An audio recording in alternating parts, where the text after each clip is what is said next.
Dear students, अस्सलाम वालेकुम वरहमतुल्लाह।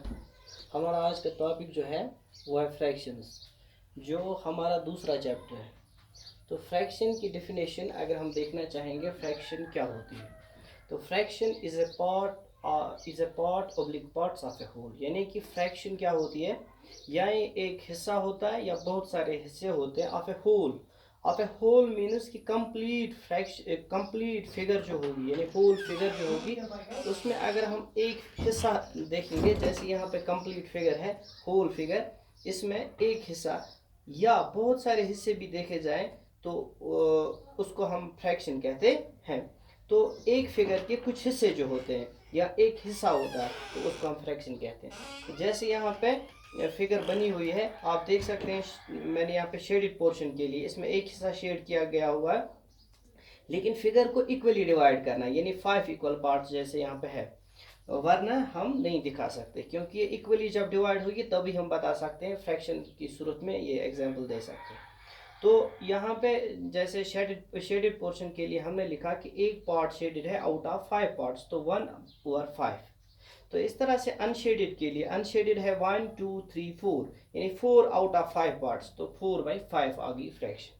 तो इसका मतलब या एक हिस्सा हो सकता है या बहुत सारे हिस्से हो सकते हैं फिगर के, यानी यानी होल फिगर के कुछ हिस्से, यानी एक हिस्सा या बहुत सारे हिस्से हो सकते हैं। इसको हम दूसरे तरीके से भी डिफाइन कर सकते हैं, जैसे those numbers which exist in the form of p/q। यानी जब हम लिखेंगे कि कोई नंबर जब p/q फॉर्म में एग्जिस्ट होगा जहाँ पे q 0 के बराबर नहीं होगा, इसका मतलब डिनोमिनेटर 0 नहीं होना चाहिए। अगर 0 डिनोमिनेटर होगा तब, जैसे 1/0, 2/0, 3/0, 4/0, ये सारे जो हैं ये नॉट डिफाइंड है, इसलिए डिनोमिनेटर में 0 नहीं हो सकता। जैसे मैंने यहाँ पे लिखा हुआ है कि p/q, p को लिखा है मैंने न्यूमरेटर, q को लिखा है डिनोमिनेटर, क्योंकि p को हम कहते हैं न्यूमरेटर, q को कहते हैं डिनोमिनेटर।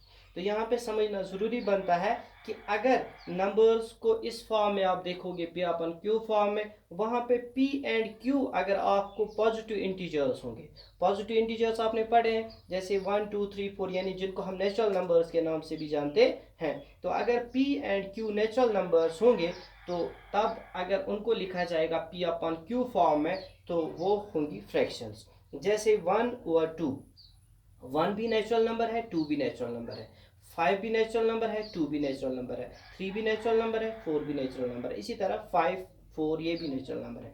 तो ऑल ऑफ दीज एग्जाम्पल्स जो यहाँ पे लिखी हुई दिखाई गई है, ये सारी जो एग्जाम्पल्स है, इनमें न्यूमरेटर और डिनोमिनेटर जो है वो है यहाँ पे नेचुरल नंबर्स। तो इस तरह से हम फ्रैक्शंस को डिफाइन कर सकते हैं। यहाँ पे आप नीचे देख सकते हैं, इसी फ्रैक्शन को दिखाया गया है, यानी एग्जाम्पल से एक फिगर बनी हुई है। तो इससे भी आप समझ सकते हैं, जो मैंने पहले एक्सप्लेन किया लेकिन मैं फिर से समझाने की कोशिश कर रहा हूँ। तो यहाँ पे हमने 5 इक्वल पार्ट्स कर दिए होल फिगर के, यानी वन कंप्लीट फिगर जो है, वन कंप्लीट फिगर को हमने 5 हिस्सों में बांटा है। तो ये पांचों हिस्से अगर बराबर होंगे तब हम बता सकते हैं, अगर एक हिस्सा होगा 5 में से तो 1/5, तो 1/5 आएगी फ्रैक्शन। तो शेडेड है, एक शेडेड के लिए फ्रैक्शन बनेगी 1/5, 1/5। तो अनशेडेड के लिए, अनशेडेड है 1 2 3 4, तो 4/5 पार्ट्स, यानी 4/5 अनशेडेड के लिए फ्रैक्शन बनेगी। तो यहाँ पे एक और चीज मैंने दिखाई है, 5 parts out of 5। 5 parts out of 5 means कि 5 हिस्से, 5 में से 5 हिस्से बराबर। जब 5 में से 5 हिस्से बराबर होंगे, इसका मतलब ये कंप्लीट फिगर होगी, ये एक होल फिगर होगी। जैसे पार्ट्स ऑफ ए होल हम दिखा देते हैं, यानी होल फिगर। तो होल फिगर में से सभी पार्ट्स, यानी 5 के 5 हिस्से जब बराबर होंगे तो वो कंप्लीट फिगर बन जाएगी, तो वो कंप्लीट फिगर होगी। तो उसको हम दिखा सकते हैं कि ये कंप्लीट फिगर है, ये है 5 इक्वल पार्ट्स, 5/5 ये कंप्लीट फिगर हो गई। अब हम यहाँ थोड़ा सा आगे चलते हैं, टाइप्स ऑफ फ्रैक्शंस। फ्रैक्शंस बहुत तरह की है, जैसे पहली फ्रैक्शन है प्रॉपर फ्रैक्शन, दूसरी फ्रैक्शन मैंने यहाँ पे लिखी हुई है, दिखाई गई है यहाँ पे, इम्प्रॉपर फ्रैक्शन है, तीसरी है यूनिट फ्रैक्शन, फिर है मिक्सड फ्रैक्शन, उसके बाद है लाइक फ्रैक्शंस, फिर है अनलाइक फ्रैक्शंस। तो अगर हम पहली फ्रैक्शन यानी प्रॉपर फ्रैक्शन को देखना चाहेंगे, सेम वही जो फ्रैक्शन जिस फॉर्म में होती है, P/Q फॉर्म है, लेकिन यहाँ पे ध्यान रखना ज़रूरी है, जब Q बड़ा होगा यानी डिनोमिनेटर बड़ा होगा, Q बड़ा होगा न्यूमरेटर से, यानी डिनोमिनेटर जब बड़ा होगा तो आप समझ लीजिए कि वो क्या है, वो है प्रॉपर फ्रैक्शन। जैसे 1/2, इसमें डिनोमिनेटर यानी Q बड़ा है, इसमें भी Q बड़ा है, इसमें भी Q बड़ा है, यानी 3/4 में यानी 4 बड़ा है, 7/9 में 9 बड़ा है। तो इन सारी एग्जाम्पल्स को हम दे सकते हैं प्रॉपर फ्रैक्शन में। तो अगर प्रॉपर फ्रैक्शन को डिफाइन करना होगा तो हम बता सकते हैं those numbers which can be expressed in the form of P/Q, where P/Q is greater than P. It means that the fractions whose denominators are greater than their numerators. It means the fraction whose denominator is greater than its numerator, that is known as proper fraction. इस तरह से हम define कर सकते हैं। फिर थोड़ा आगे चलते हैं, इम्प्रॉपर फ्रैक्शन क्या होती है। अगर हम P/Q फॉर्म देखेंगे, वही सेम P/Q फॉर्म, तभी तो फ्रैक्शन कहलाएगी। लेकिन जब डिनोमिनेटर छोटा होगा या P के बराबर होगा, न्यूमरेटर के बराबर, जैसे Q इज लेस देन और इक्वल टू P, इसका मतलब डिनोमिनेटर लेस देन या छोटा होगा और इक्वल टू या बराबर P के होगा। जैसे P और Q यहाँ पे बराबर है तो ये भी इम्प्रॉपर फ्रैक्शन ही होगी, लेकिन जब डिनोमिनेटर छोटा होगा तब भी ये इम्प्रॉपर फ्रैक्शन ही होगी। जैसे 4/4 है, न्यूमरेटर डिनोमिनेटर बराबर है, तब भी ये इम्प्रॉपर फ्रैक्शन है। या डिनोमिनेटर अगर छोटा होगा, डिनोमिनेटर जैसे 5/4 है, 4 में डिनोमिनेटर छोटा है। तो इस तरह से ये फ्रैक्शंस हुई जिन फ्रैक्शंस में या तो न्यूमरेटर डिनोमिनेटर यानी एक जैसे होते हैं, या डिनोमिनेटर यानी नीचे वाला नंबर जो है वो छोटा होता है। तो इस तरह से हम इम्प्रॉपर फ्रैक्शंस को समझ सकते हैं। जैसे यहाँ पे एक इम्प्रॉपर फ्रैक्शन दिखाई गई है, इस इम्प्रॉपर फ्रैक्शन को अगर हम मिक्स्ड फॉर्म में कन्वर्ट करना चाहेंगे तो कैसे कर सकते हैं। थोड़ा सा यहाँ पे देख लो कि 5/4 का मतलब है 5 को डिवाइड करो 4 से। जब हमने 5 को यहाँ पे 4 से डिवाइड किया तो क्वोशंट 1 मिला, इसी तरह रिमाइंडर 1। तो जब हम मिक्स्ड फॉर्म को देखते हैं, मिक्स्ड फॉर्म होती है quotient whole remainder by divisor की फॉर्म में होता है। तो क्वोशंट पहले लिखना पड़ता है, फिर प्रॉपर फ्रैक्शन लिखनी पड़ती है रिमाइंडर बाय डिवाइजर। तो क्वोशंट हमारा यहाँ पे है 1 तो हमने 1 लिखा, फिर रिमाइंडर बाय डिवाइजर, रिमाइंडर है यहाँ पे 1 तो 1 लिखा, डिवाइड बाय डिवाइजर 4 है। तो ये मिक्स्ड फॉर्म हो गई। तो मिक्स्ड फ्रैक्शन को हम क्या लिख सकते हैं, कैसे हम इसकी इम्प्रॉपर फ्रैक्शन बना सकते हैं वापस। तो क्या करना है, जैसे हमें लिखना है डिविडेंड और डिवाइजर, क्योंकि यहाँ पे आप देख सकते हैं ये ऊपर वाला डिविडेंड है, नीचे है डिवाइजर। तो डिविडेंड को डिवाइड करना होगा डिवाइजर से। जब हम डिविडेंड को डिवाइजर से डिवाइड करेंगे तो डिविडेंड असल में किसके बराबर होता है, आपने पढ़ा होगा जब हम एचसीएफ निकालते हैं वहाँ पे यानी आपने यानी जब डिवाइड करते हैं तो उसमें आपने पढ़ा होगा डिविडेंड किसके बराबर होता है, divisor into quotient plus remainder. तो डिविडेंड के बदले हमने लिखा divisor into quotient plus remainder, लेकिन नीचे है डिवाइजर। तो अगर हम यहाँ पे डालेंगे डिवाइजर का वैल्यू, क्वोशंट का वैल्यू डालेंगे, रिमाइंडर का वैल्यू डालेंगे, नीचे डिवाइजर का वैल्यू भी डालेंगे, यानी 4 है यहाँ पे डिवाइजर, देख सकते हैं आप। फिर क्वोशंट यहाँ पे Q1 है तो यहाँ पे 1 लिखा, फिर प्लस लिखना था प्लस लिखा हमने, फिर इसके बाद R है, R यहाँ पे देख सकते हैं वो है 1। तो इस तरह से 4 × 1 + 1 होल डिवाइड बाई 4 यानी डिवाइजर 4 ही है। तो इसका रिजल्ट हुआ 4 × 1 बनेगा 4, 4 + 1 यानी 4 + 1 लिखा, होल डिवाइड बाई 4, 4 + 1 5 बनेगा तो 5/4। इस तरह से इम्प्रॉपर फ्रैक्शन हमने फिर से निकाली। तो आपको समझना होगा जब कभी भी मिक्सड फॉर्म होगी तो वो हम किससे बनाते हैं, इम्प्रॉपर फ्रैक्शन से। तो अगर हमने प्रॉपर फ्रैक्शंस को हम दिखा सकते हैं, जैसे इसमें 1/5 4/5 है, तो इनको हम इस तरह की यानी फिगर्स में दिखा सकते हैं, इस तरह कि हम यानी फिगर बना सकते हैं उसमें दिखा सकते। लेकिन जब इम्प्रॉपर फ्रैक्शन की बात करेंगे तो हमें क्या करना होगा, इसलिए मैंने पहले आपको समझाया कि यहाँ पे क्या करना है, हमें बनानी है मिक्स्ड फॉर्म। तो जब हमने इम्प्रॉपर फ्रैक्शंस देखी, यानी जैसे 3/4, तो इसकी इम्प्रॉपर यानी होल फिगर के लिए आपने पहले ही देख लिया, होल फिगर के लिए आपने पहले ही देख लिया, 5 पार्ट्स शेड करो आउट ऑफ 5 तो 5/5 बनेगी फिगर। तो इस तरह से यानी 5 के 5 हिस्से आपको यहाँ पे शेड करने पड़ेंगे, तो वो इसके लिए यानी इम्प्रॉपर फ्रैक्शन 5/5। लेकिन जब 3/4 होगा या 5/4, जैसे 5/4 हमने अभी लिखा, तो 5/4 के लिए हम क्या करेंगे, पहले हम इसकी मिक्स्ड फॉर्म बनाएंगे। इसकी मिक्स्ड फॉर्म बनती है 1 होल 1/4।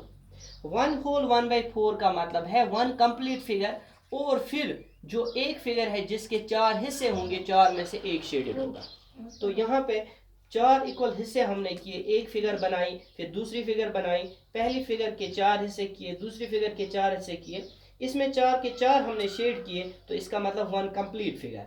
लेकिन 4 इक्वल पार्ट्स होने चाहिए, और इन जो 2 सर्कल्स हमने यहाँ पे बनाए हैं, इनकी शेप और साइज एक जैसा होना चाहिए, तब हम ऐसे दिखा सकते हैं। तो यहाँ पे ध्यान रखना है कि 4 हिस्से हो गए, 4 के 4 शेड है, तो वो कंप्लीट 1 फिगर बन गई। तो 1, फिर अगर इसके भी 4 हिस्से हुए, तो 4 में से एक शेड है, तो 1/4, तो शेडेड पोर्शन के लिए 1/4 फ्रैक्शन बनेगी। तो अगर हम 1 प्लस 1/4 को देखना चाहेंगे, क्या है 1 होल 1/4 असल में क्या है, यानी 1 होल 1/4 असल में क्या है, वो है quotient whole remainder by divisor.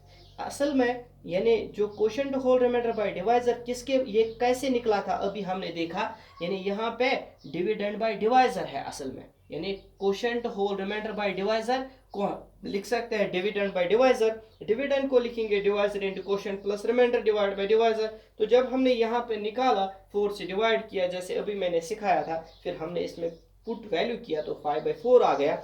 असल में पता चला कि अगर 5/4 फ्रैक्शन इम्प्रॉपर फ्रैक्शन है, इसके लिए फिगर के थ्रू हम इसको कैसे दिखा सकते हैं 5/4 को। तो 5/4 की मिक्सड फॉर्म है 1 होल 1/4। तो सीधी सी बात है 5/4 को दिखाया जा सकता है एक कंप्लीट फिगर बना के। फिर एक कंप्लीट फिगर बनानी है, लेकिन उसमें से क्या करना है, एक ही पार्ट शेड करना है। पहली फिगर में हमने सारे पार्ट शेड करने हैं। तो शेडेड पोर्शन के लिए फिर फ्रैक्शन बनेगी एक यानी 1 होल 1/4, जो असल में इम्प्रॉपर फ्रैक्शन होगी 5/4। फिर यूनिट फ्रैक्शन। यूनिट फ्रैक्शन होती क्या है, कोई भी प्रॉपर फ्रैक्शन ले लो, लेकिन जिसका न्यूमरेटर 1 होगा। तो इसका मतलब यह है कि डिनोमिनेटर जो है q वो बड़ा होगा 1 से बड़ा। जैसे डिनोमिनेटर हमने 1 से बड़ा लिया, 2 ले सकते हैं, 3 4 5, लेकिन न्यूमरेटर 1 ही लेना है। 1/2 1/3 1/4 1/5 1/6 1/7 अप टू यानी infinite numbers will exist there. तो इस तरह से हम यानी यूनिट फ्रैक्शन को क्या है दिखा सकते हैं कि जिसमें न्यूमरेटर 1 होता है। फिर है मिक्सड फ्रैक्शन।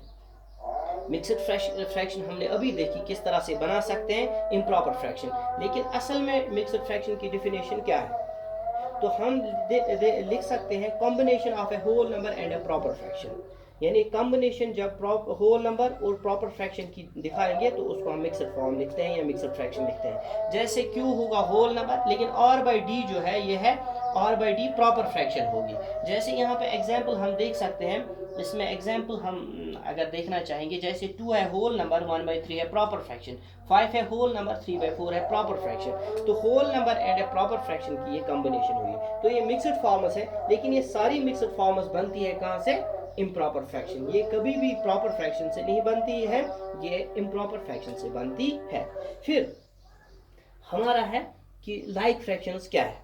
लाइक फ्रैक्शंस क्या होती है, चाहे कोई भी 2 फ्रैक्शंस ले लो या 2 से ज्यादा ले लो, यानी 2 से ज्यादा ले लो। अगर हमने 2 फ्रैक्शंस ली या 2 से ज्यादा फ्रैक्शंस ली, अगर एक सेट फ्रैक्शंस का लिया जिसमें 2 फ्रैक्शंस आ रहे हैं, जब डिनोमिनेटर सेम होते हैं तो उनको हम लाइक फ्रैक्शंस कहते हैं। इसी तरह से एक और सेट दूसरा है जिसमें हमने यहाँ पे 4 फ्रैक्शंस लिए हैं, सभी के डिनोमिनेटर्स एक जैसे हैं, तो इस सेट को भी कहेंगे यानी like fractions because their denominators are same. जब डिनोमिनेटर सेम नहीं होते हैं, ग्रुप ऑफ फ्रैक्शंस होगा, यानी 2 और मोर फ्रैक्शंस होंगी। जब उनके डिनोमिनेटर सेम नहीं होंगे, जैसे इस ग्रुप में 4 और 5 यानी डिनोमिनेटर्स डिफरेंट है, दूसरे सेट में 5 है 7 है 8 है 6 है, यानी डिफरेंट डिनोमिनेटर्स है। तो इसमें समझ में आ गया, जब फ्रैक्शन सेम होती है तो उनको हम लाइक फ्रैक्शंस कहते हैं। सॉरी, जब फ्रैक्शंस में जब डिनोमिनेटर सेम होते हैं तो लाइक फ्रैक्शंस कहलाती है, जब डिनोमिनेटर्स डिफरेंट होते हैं तो अनलाइक फ्रैक्शंस कहलाती है। तो इस तरह से हमने आज का टॉपिक कंप्लीट कर लिया, लेकिन इसके आगे हम कल देखते हैं कि हम फ्रैक्शंस को कैसे यानी प्लस कर सकते हैं, यानी ऐड कैसे कर सकते हैं, फ्रैक्शंस का सम कैसे निकाल सकते हैं, फिर इसी तरह से डिफरेंस ऑफ फ्रैक्शंस कैसे निकाल सकते हैं, यानी सबट्रैक्ट फ्रैक्शंस को सबट्रैक्ट कैसे कर सकते हैं। फिर इसी तरह हम कल को देखेंगे कि मल्टीप्लाई कैसे करना है, फ्रैक्शंस को कैसे मल्टीप्लाई किया जाता है, इसी तरह डिवाइड कैसे किया जाता है। तो आज के लिए इतना काफ़ी है, शुक्रिया।